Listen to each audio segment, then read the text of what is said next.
আজকে ভারতের প্রধানমন্ত্রী বিজেপি দল থেকে যিনি নরেন্দ্র মোদী তিনি পশ্চিমবঙ্গে নেমেছেন এবং ভারতে বাঙালির অধিকার আদায়ের জাতীয় সংগঠন বাংলা পক্ষর সাধারণ সম্পাদক হিসেবে বাংলা পক্ষ তরফ থেকে আমি ডাক দিচ্ছি যে গো ব্যাক মোদি এই কথাটা বলার। তুমি দূর হটো, বাংলায় তোমার জায়গা নেই। কেন এই কথাটা বলছি সেটা বাঙালির বরং জানা দরকার।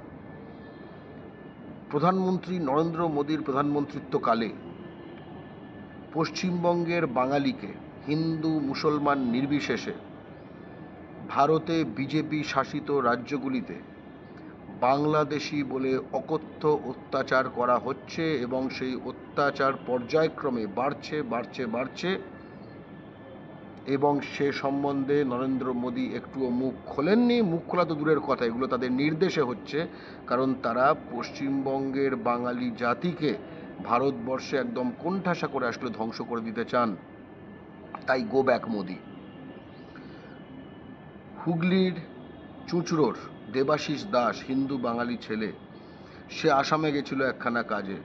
এই সপ্তাহখানেক আগে তাকে সেখানে বিজেপির নিয়ন্ত্রণাধীন যে উড়িষ্যা পুলিশ সে ধরে একখানা অন্ধকার জায়গায় জনমানবহীন এলাকায় তাকে নিয়ে যায়, বাংলাদেশি বলে পিক আপ করে। রোহিঙ্গা বাংলাদেশি যা ইচ্ছে এখন বলা যায় পশ্চিমবঙ্গের বাঙালিকে, কারণ সে বাংলা ভাষায় কথা বলে।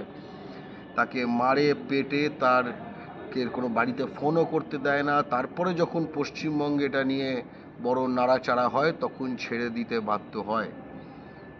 তাই গো ব্যাক মোদি। মোদির নিজের রাজ্যে গুজরাটে, যেখানে অনেক বাঙালি স্বর্ণকার কাজ করেন সোনার কাজে, সেখানে মা সারদা হিন্দু হোটেল থেকে শুরু করে বিভিন্ন জায়গায় গুজরাট পুলিশ রেড করেছে বাংলাদেশি খুঁজতে, রোহিঙ্গা খুঁজতে, এবং অকথ্য অত্যাচার চালিয়েছে। অর্থাৎ গুজরাটের মাটিতে, নরেন্দ্র মোদীর নিজের রাজ্যের মাটিতে সুভাষচন্দ্র বসু এবং ক্ষুদিরাম বসুর মাতৃভাষায় লেখা সাইনবোর্ড থাকলে এখন আপনি ফরেনার বলে দিচ্ছে নরেন্দ্র মোদীর রাজ্যের পুলিশ। তাই জন্য গো ব্যাক মোদি। আরতি ঘোষ কোচবিহারের, এবং আরও হাজারো নাম, উত্তম ব্রজবাসী সেও কোচবিহারের, তাকে বিজেপি নেতৃত্বাধীন আসামের সরকার ফরেনার বলে ঘোষণা করেছে এবং তাদেরকে চিঠি পাঠিয়েছে যে তোমরা চলে যাও, সারেন্ডার করো এশিয়ার বৃহত্তম ডিটেনশন ক্যাম্পে, তারপরে সেখান থেকে ডিটেইন করে তারপরে তোমাদের বাংলাদেশে পাঠিয়ে দেওয়া হবে। এবং এই ডিটেনশন ক্যাম্প 2014 সালে মোদি বলেছিল গুঁড়িয়ে দেওয়া হবে। আজকে সেটা শুধু গুঁড়িয়ে তো দেওয়া হয়নি, এশিয়ার বৃহত্তম ডিটেনশন ক্যাম্পে পরিণত করা হয়েছে। এবং সেই ডিটেনশন ক্যাম্পে শুধু বাঙালিদের ধরে রাখা হয়, যাদের মধ্যে অধিকাংশ হিন্দু বাঙালি। তাই গো ব্যাক মোদি। মোদির নেতৃত্বাধীন বিজেপি সরকার এনআরসির মাধ্যমে আসামে 12 লাখ হিন্দু বাঙালি এবং 5 লাখ মুসলমান বাঙালি, অর্থাৎ সর্বমোট 17 লক্ষ বাঙালিকে বেনাগরিক বলে ঘোষণা করেছে। তাই গো ব্যাক মোদি। নরেন্দ্র মোদীর প্রধানমন্ত্রিত্বকালে বাঙালি, পশ্চিমবঙ্গের বাঙালি, সুভাষ বসুর জাতির বাঙালি ইকুয়াল টু ফরেনার, এই ঘৃণাটি এমনিতেই এইসব এলাকায় প্রচণ্ড বাঙালি ঘৃণা ছিল। এই ঘৃণাটি এমনভাবে ছড়িয়ে দেওয়া হয়েছে যে বাঙালিকে এখন উড়িষ্যায়, গুজরাটে, রাজস্থানে, হরিয়ানায়, মহারাষ্ট্রে, দিল্লিতে, ইউপিতে, ওখানে বিজেপির নিয়ন্ত্রণাধীন পুলিশ এবং ওখানকার বজরং দল ইত্যাদি ভিএইচপি এইসব গ্রুপ ধরছে, মারছে, পিটছে, লুট করছে। কেন্দ্রীয় সরকারের যে দেওয়া আধার কার্ড শুধু কেন্দ্রীয় সরকার দেয়, মাথায় রাখতে হবে। কেন্দ্রীয় সরকারের দেওয়া প্যান কার্ড শুধু কেন্দ্রীয় সরকার দেয়, মানতে হবে।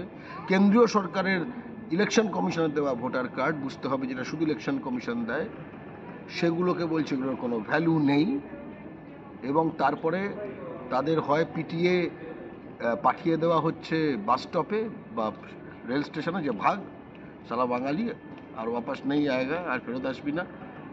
অথবা পুলিশের কাছে একদম ইনডেফিনিটলি কেস না দিয়ে রেখে দেওয়া হচ্ছে, কারণ কেস দিলে তো একটা কোনো অভিযোগ জানাতে হয়, অভিযোগ জানালে অভিযোগটা প্রমাণ করতে হয়। কিন্তু পিচমোড়া করে যদি বেঁধে রেখে দেওয়া যায়, টর্চার করে দেওয়া যায়, তাদের থেকে পয়সা বার করা হচ্ছে। এবং কোর্টে যখন মুভ করছে তখন ছেড়ে দেওয়া হচ্ছে।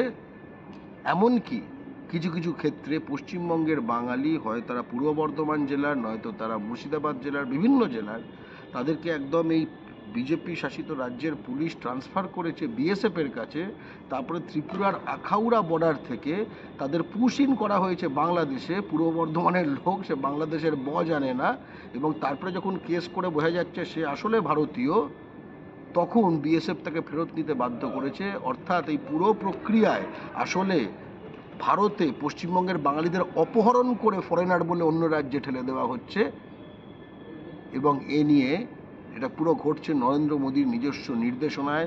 তার যে রাইট হ্যান্ড অমিত শাহ, তার নিজস্ব নির্দেশনায় বাঙালি জাতিকে ভারতবর্ষে ধ্বংস করে দেওয়ার উদ্দেশ্যে।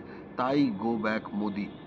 খুব স্পষ্টত, আপনি যদি বাঙালির সন্তান হন ভারতবর্ষে, আপনার ধমনীতে যদি ক্ষুদিরাম বসুর রক্ত, চিত্তরঞ্জন দাসের রক্ত, সুভাষচন্দ্র বসুর রক্ত, রবীন্দ্র নজরুলের রক্ত যদি বহমান হয়, তাহলে আমার সঙ্গে আপনিও গলা তুলে বলুন, গো ব্যাক মোদি। বাংলার মাটিতে কোনো বাঙালির শত্রুর ঠাঁই নাই।